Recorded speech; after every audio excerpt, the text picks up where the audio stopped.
পুনৰ কৃত্ৰিম বানৰ কবলত গুৱাহাটী মহানগৰ কৃত্ৰিম বানৰ মাজতে হাতীগাঁৱত এক অঘটন সংঘটিত হৈছে ৰাজপথত বাগৰিল যাত্ৰীবাহী ই-ৰিক্সা ই-ৰিক্সাখনত আছিল 3 গৰাকী যাত্ৰী দৃশ্যাংক দেখুৱাইছো এয়া হৈছে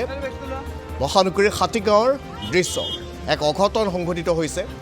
কৃত্ৰিম বানৰ কবলত যেহেতু গুৱাহাটী মহানগৰী এজাক মুখলধাৰ বৰষুণ আৰু তাৰ পাছৰ পৰিৱেশ তাৰ পাছৰ দৃশ্য গুৱাহাটী মহানগৰীৰ এয়া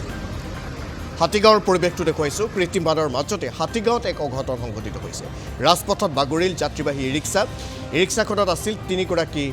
যাত্ৰী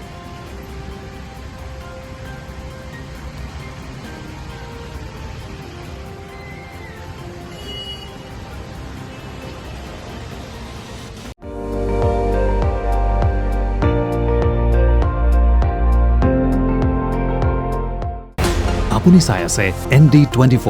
সৰ্বশ্ৰেষ্ঠ নহয় সৰ্বোত্তমৰ দৌৰ